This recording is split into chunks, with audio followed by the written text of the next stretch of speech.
Bom dia, irmãos. Graça e paz do Senhor Jesus. Amém? Que bom estarmos juntos, né? Como o irmão Lécio orou, né? O Senhor nos mandou congregar. Estamos aqui também por obediência a esta orientação do Senhor. Mas não só por obrigação, né, irmãos? Porque na verdade é uma bênção podermos estar na casa do Pai, né? E às vezes nós não estamos tão animados, passamos uma dificuldade na semana ou estamos preocupados com alguma coisa. Então, não é sempre que todo mundo está na mesma sintonia, né? De alegria, de entusiasmo, mas Deus está conosco.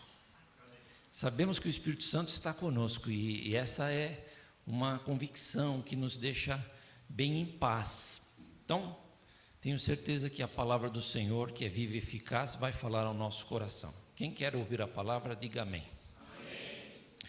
Vamos estudar um texto conhecido do Antigo Testamento. Eu só vou dar uma introdução para que, quem sabe, alguém que não lembre da passagem possa se situar na história. Está falando de José, quando ele se apresenta aos seus irmãos, se revela aos seus irmãos, depois que ele está no Egito e os irmãos vão buscar trigo no Egito. Então, esse é o contexto do momento que nós vamos ler a palavra do Senhor, tá bom? E ao longo da mensagem vocês vão lembrando de toda a história. Gênesis 25, de 1 a 8. Qual que você bebeu, pastora? Você bebeu esse aqui ou é o do fundo? Ah, bom. Deixou essa aqui para mim. Gênesis 25, de 1 a 8, amados. Diz assim a palavra do Senhor, né? A minha versão pode ser diferente dessa aí, mas a minha é NVI. Qual que você pôs ali? NVI, tá bom. A essa altura, José não podia mais conter-se diante de todos que ali estavam e gritou: façam sair a todos. Assim ninguém mais estava presente quando José se revelou a seus irmãos. Tá certo? Não? Que Gênesis que é? Eu errei aqui, mas acha aí, pastora. Não é 25, não é 35. Não é mesmo. É 37 que começa a história de José. 45. 45. É só 20 de diferença, irmãos. O que vocês querem? Acontece, né? Vamos lá, Gênesis 45. Estão vendo 25 aqui? A história de José começa em 37 de Gênesis, não dá, né? Por essa falha, peço perdão. Até os jornalistas erram no jornal, né?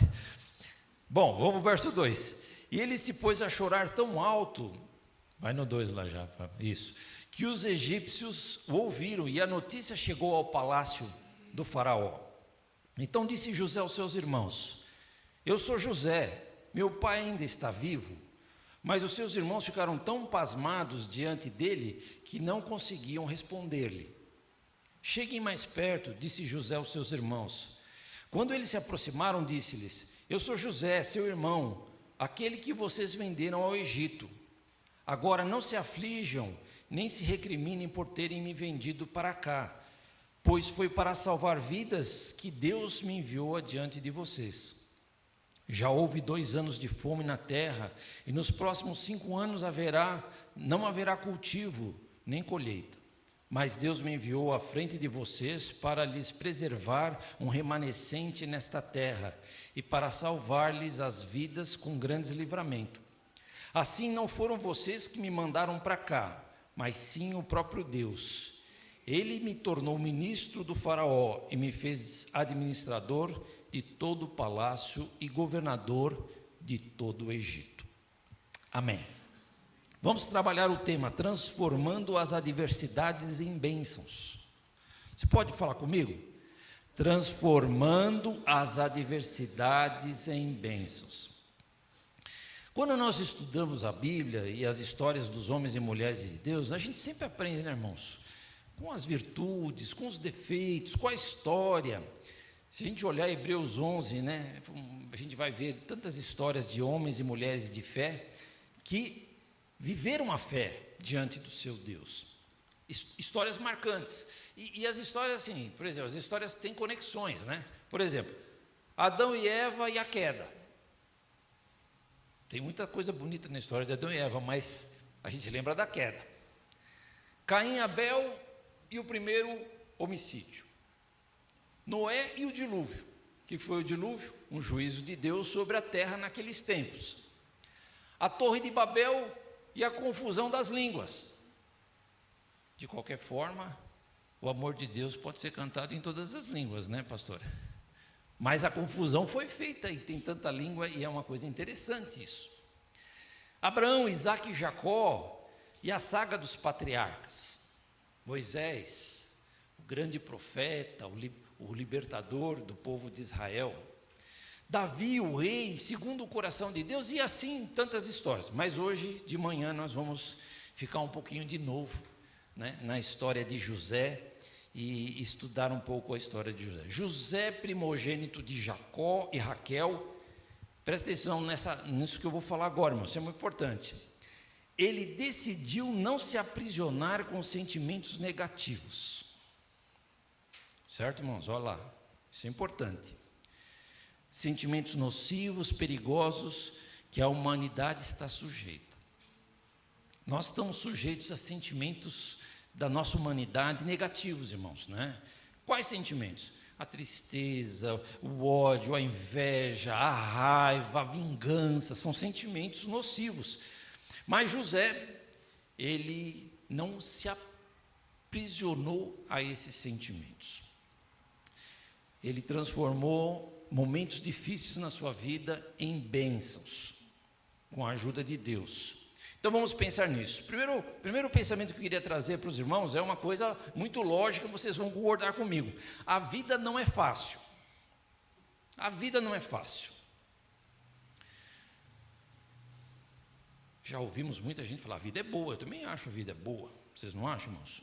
Mas não é fácil. Algum cantor aí popular deixa a vida me levar. Perigoso. Melhor deixar Jesus levar a tua vida do que você levar a sua vida por conta própria. Mas tem um outro poeta, junto com outros poetas, escreveu uma música. E eu achei interessante essa letra. Eu quero ler um pouquinho da letra que diz assim. Não vou dizer quem que é, que vocês sabem, e depois vocês vão descobrir. Tem dias que eu fico pensando na vida e, sinceramente, não vejo saída. Quantas vezes acontece isso, né? A pessoa está com problema, está com luta, fica pensando, como é que eu vou sair dessa situação? Como é, por exemplo, que dá para entender, a gente mal nasce, começa a morrer. E de fato, né? Vai indo até envelhecer e morre. Depois da chegada vem sempre a partida, porque não há nada sem separação. Sei lá, a vida é uma grande ilusão. Sem Jesus, irmãos, a vida se torna uma grande ilusão. Essa é uma verdade. E a pessoa que está cantando, escrevendo, não está pensando no mundo espiritual e no que Jesus pode fazer na nossa vida, né? Mas a gente entende que sem Jesus, a vida é uma grande ilusão. Então, irmãos, na vida é assim, nós temos, né, momentos bons de alegria e paz, de satisfação, mas também temos dificuldades, dores, lutas constantes. Batalhamos pelo pão nosso de cada dia, cuidar da família, educar os filhos, pagar as contas, ser um cidadão honesto, é o que nós buscamos em Cristo e na nossa fé cristã. Mas, de fato, o dia mau se apresenta. O dia mau se apresenta. Paulo, escrevendo aos Efésios, vai dizer, 6,13, por isso vistam toda a armadura de Deus para que possam resistir o dia mau. Vem o dia mau. E permanecer inabeláveis, depois de terem feito tudo. Mal aqui é com U, é um adjetivo. Não é mal com L, que pode ser um advérbio ou um substantivo, né? Para a gente sempre pensar no português, mal com U é o contrário de bom. E mal com L é o contrário de bem. Complicado o português. Até nós mesmos, muitas vezes, na lidar com os textos, a gente fica às vezes perdido, né? Mas, de fato, o que acontece é o seguinte: o dia mau é quando as coisas não estão boas. Isso é fácil de entender. O dia mau não está bom. Você está bem? O pessoal fala, tudo bem com você? Tudo bem, mas às vezes não está bom, né? Aquela mulher que se apresentou ao profeta Eliseu, que o filho tinha morrido, a sunamita, né? Ela chegou e, está tudo bem? O Geazi perguntou para ela, falou assim, está tudo bem. Aí chegou no profeta, não estava tudo bem. O filho tinha morrido, né? Aí ela olha para o profeta e fala assim, poxa, profeta, eu disse para o senhor não me dar esperança, não iludir a tua serva. Aí o Eliseu falou, ih, coisa está feia, o negócio está feio, vou sair correndo. Aí, vai na frente, Geazi, leva meu cajado. Aí a mulher falou assim, não, se o senhor não for, juro que eu não saio daqui. Um dia mau para aquela mulher, né? Foi um dia mau para o pastor Pedroso, naquela domingo, né, que nem sei que dia que foi, do ano passado, não foi bom, né, pastor? Foi um dia ruim, dia mau. Graças a Deus, Deus deu vitória. Foi um dia mau para Jesus, irmãos, quando ele foi preso e começou seu martírio. Foi um dia mau. Para o papai e a mamãe da bebê Eloá Santos, de 1 ano e 6 meses, dia 23 de janeiro, foi um dia péssimo, porque a sua filha foi sequestrada. 11 de setembro de 2001, foi um mau dia para os americanos, quando o atentado das Torres Gêmeas, lá do World Trade Center, 2 aviões invadiram e conhecemos toda a história. Não foi um dia bom, foi um dia mau. Mas 29 de janeiro de 25 também foi ruim para os Estados Unidos, porque um avião comercial se choca com um helicóptero militar e 67 pessoas morrem. O dia mau vem, irmãos, infelizmente. Eu sei que isso aqui não é aqui e agora, tá, irmãos? Não é aquele, né, noticiário que a gente tem aqui. Mas o dia mau vai chegar. Quando José foi vendido pelos irmãos para uma caravana ismaelitas, foi um dia mau, de tristeza e de separação. Parece até que podemos parafrasear a música que eu trouxe a letra, quando diz assim, depois da chegada vem sempre a partida, porque não há nada sem separação. Foi o que aconteceu com José. José chegou para ver os irmãos, ver se estava tudo bem, trouxe algumas coisas para eles, enfiaram ele numa cova, pensaram em tirar-lhe a vida. Rubem falou, não, façam isso, tal. Aí Rubem saiu do acampamento, passou uma caravana de ismaelita, o Judá, foi Judá, né? Não sei, um dos outros irmãos falou assim, vamos vendê-lo, para que matá-lo? E se separaram do irmão. Chegou, partiu, e a separação da alma dele, do pai, dos irmãos, da história, de todos os 17 anos que ele tinha vivido. Irmãos, nós estamos vivendo tempos difíceis, né? A gente olha para o mundo, porque pensa só, irmão, nós estamos aqui, né? Quando a gente entra na igreja e vem para o culto, sabe o que a gente faz? Sabe aquele coisa de gasolina e álcool no carro? Hoje eu vou pôr álcool, amanhã eu vou pôr gasolina. Sabe o que a gente faz quando a gente vem no culto? A gente faz assim, desliga das coisas do mundo, se liga nas coisas de Deus, a gente faz uma mudança de chave. Como se a gente pudesse falar, a partir de agora não me interessa o que está lá fora, não me importa a vida, agora eu só vou adorar, só vou servir, só vou louvar, só vou ouvir a palavra. Lógico, num certo sentido a gente tem que fazer esse exercício para não misturar as coisas, né? Mas a nossa vida não é isso, a nossa vida é uma coisa só. Então a gente não pode fugir do aquecimento global, das guerras. Ontem no jornal, antes do jornal da meio-dia, apareceu no meu Paraná o Museu do Holocausto aqui em Curitiba. Tem um Museu do Holocausto. 6 milhões de judeus morreram na Segunda Guerra Mundial. Isso não dá para esquecer. Coisas da história, guerras, terrorismo, né? Catástrofes. Esse incêndio na Califórnia, mais de 5.000 casas pegaram fogo. E não foi, porque quando acontece a tragédia, geralmente fala, coitado, quem sofre é o mais pobre, né? A gente diz assim, né? Enchente, e cai casa, e não sei o quê. Geralmente o mais pobre que sofre. Mas ali não, foram os ricos que sofreram, perderam muita coisa. Então nós vivemos nesse mundo e o dia mal vem, não tem jeito, meus amados irmãos, né? A gente anda na rua, quanta gente dormindo na rua, é uma tristeza, né? E a pergunta que devemos fazer nessa manhã, vamos deixar o mal agora e começar a ir para as coisas boas, né, pastor? Porque o negócio aqui é animar o povo, vamos pensar nisso, né? A pergunta é, como superar o dia mal, irmãos?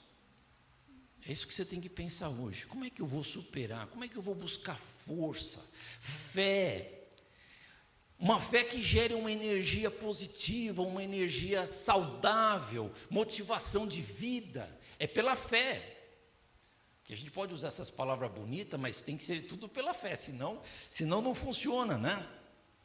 José foi preso, irmãos, e teve muitas lutas, ele foi injustiçado, ele tinha todos os motivos para se revoltar contra Deus, contra a vida, contra as pessoas, mas ele decidiu agir diferente.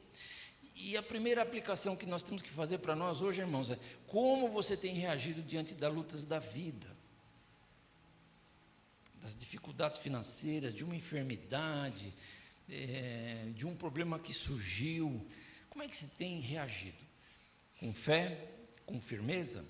É isso que Deus quer que a gente pense nessa manhã e confie nele, sabe que com ele e com essa fé nele, as coisas serão resolvidas. Nós cantamos aqui no louvor que os jovens escolheram hoje, uma coisa interessante, diz assim que Deus estará comigo no vale. Nós cantamos essa frase, né? Uma outra frase que nós cantamos também é o seguinte: Deus sabe tudo que eu passo, tudo que eu passo é para o meu bem. Não é isso? Como é que diz a frase lá? Todas as coisas cooperam para o meu, mas todas as coisas, ser vendido para os ismaelitas. Percebe, irmão, que é a fé, mesmo na hora da dor. Quem crê em Deus fala, não, Deus vai me ajudar a passar isso, Deus tem um propósito para a minha vida, porque eu estou passando isso. Se eu estou passando isso é para eu crescer, Deus vai me dar força. É isso que a gente tem que entender e que é importante. Segundo pensamento para nós nessa manhã,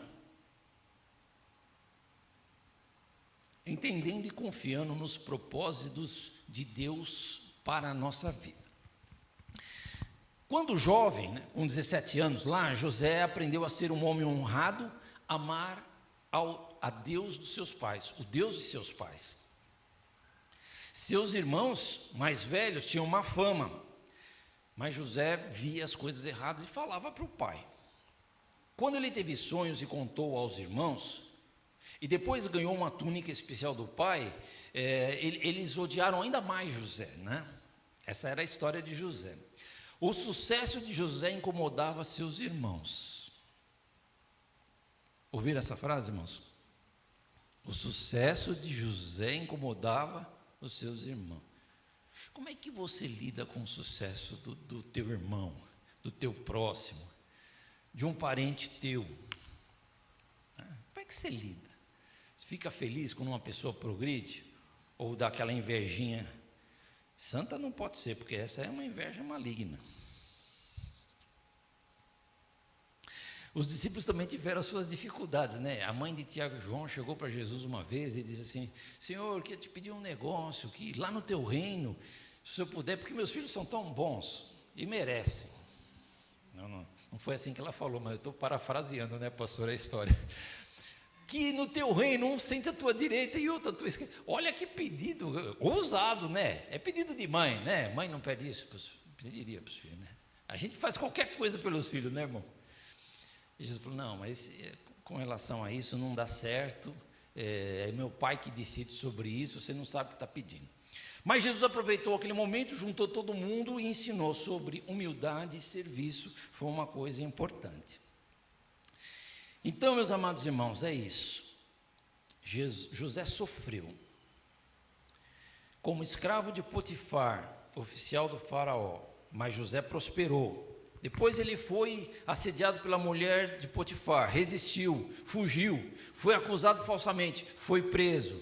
Mas a palavra diz que o Senhor estava com ele e tratou com bondade, concedendo-lhe a simpatia do carcereiro. Interessante isso, né? As coisas iam acontecendo difíceis para José, mas aonde ele estava e punha a mão, Deus abençoava. No meio da tribulação, da adversidade, o que José fazia, Deus abençoava. Então veja, irmão, eu estou passando uma luta, Deus me abandonou. Não, Deus nunca abandonou José, ele passou muitas lutas, mas Deus estava com ele. Bom, depois ele interpretou os sonhos do copeiro e do padeiro. O copeiro foi restituído ao cargo, o padeiro foi enforcado. Depois ele ficou ainda mais um tempinho na prisão, porque ele pediu para o copeiro, lembre-se de mim, mas o copeiro esqueceu dele. Mas depois Faraó teve um sonho, ninguém conseguia interpretar, foi uma confusão no reino, e aí o copeiro falou, acho que tem um cara na prisão que vai dar certo, esse cara vai conseguir. Tem um cidadão lá, e ele interpretou o meu sonho, tal. Aí José vem, interpreta o sonho, o Faraó fala, não tem outro homem que a gente tem que pôr, e ele se torna governador no Egito. Então, irmãos, haviam se passado 13 anos, porque com 30 anos ele se tornou governador, ele tinha 17 quando foi vendido, 13 anos da venda de José até ele se tornar governador. Não foi fácil. O Faraó deu para José uma mulher chamada Azenate, filha de Potífera, sacerdote de Ela deu 2 filhos para José, e José deu os nomes dos filhos, e veja que interessante, irmãos, porque isso representa a vida dele, esses 13 anos, 14, 15, agora que os filhos estão nascendo, passou um pouco mais. O primeiro deu o nome de Manassés, porque ele disse assim, Deus me fez esquecer todo o meu sofrimento. Ele sofreu, mas Deus me fez esquecer, e toda a casa de meu pai. Ele sofreu, Deus fez esquecer o sofrimento, com essa coisa da chegada do filho, do casamento, de se tornar governador, mas também Deus fez esquecer a casa do pai. Em que sentido, né? Não que ele, eu nunca mais penso no meu pai, nunca mais penso nos meus irmãos, mas a dor e o sofrimento foi tão grande que ele deixou de lado no momento da sua vida. Se Deus permitiu que eu ficasse longe da minha família, então é isso, por enquanto. E o segundo chamou de Efraim, Deus me fez prosperar na terra onde tenho sofrido. Sofrer, um filho tem sofrimento, o outro filho também significa, eu tenho sofrido aqui. Então, meu irmão, não foi fácil a vida de José, né?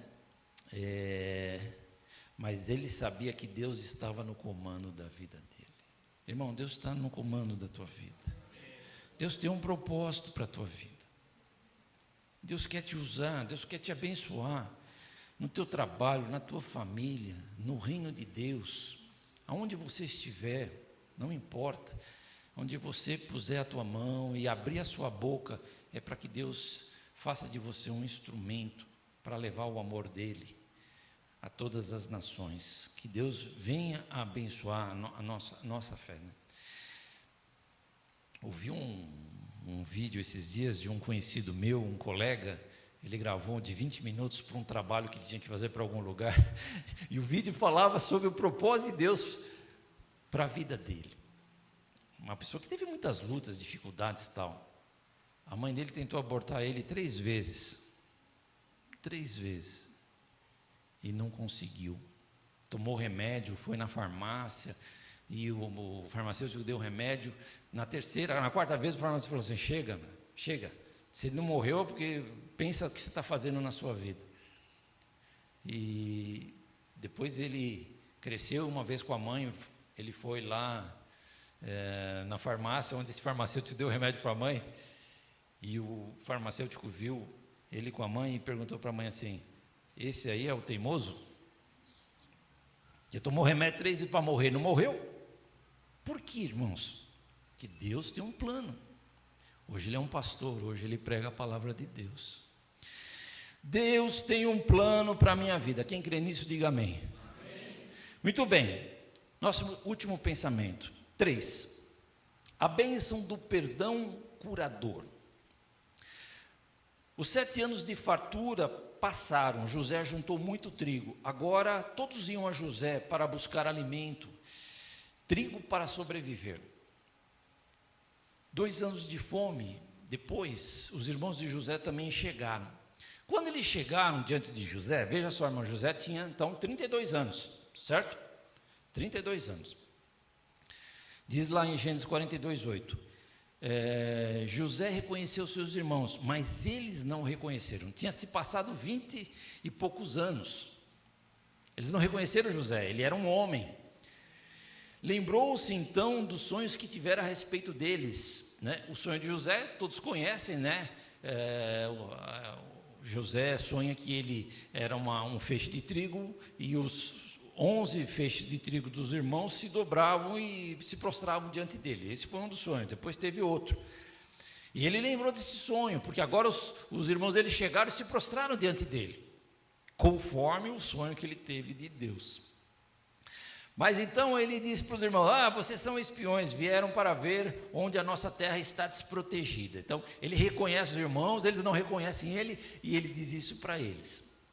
E ele fala com eles por meio de intérpretes. Agora veja, irmãos, se o coração de José estivesse amargurado, desejando justiça e talvez vingança, se estivesse cheio de ódio, certamente ele teria tido outra atitude com os irmãos. Ele teria se vingado. Mas o que ele fez?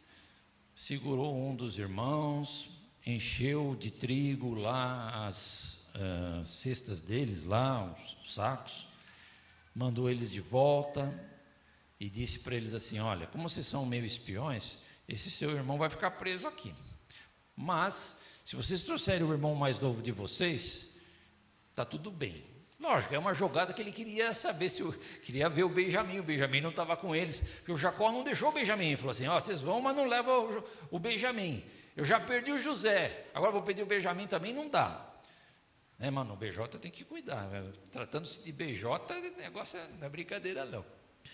Então, meus amados irmãos, o que aconteceu?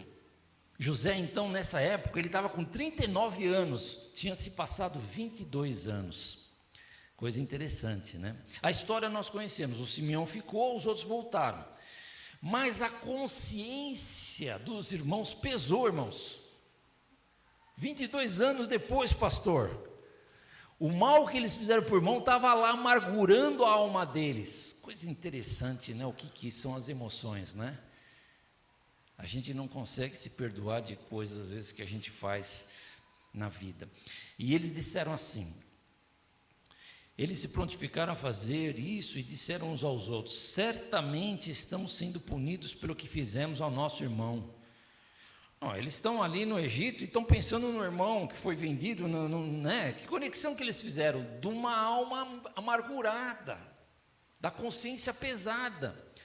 Vimos que ele estava angustiado quando nos implorava por sua vida, mas não lhe demos ouvido, por isso nos sobreveio essa angústia. Rubem respondeu: eu não lhes disse para não maltratarem o menino, mas vocês não quiseram me ouvir, agora teremos que prestar conta do seu sangue. Eles estão discutindo, veja, surgiu um BO no meio da família, junto com o José estava junto, o pessoal do Egito estava junto assim.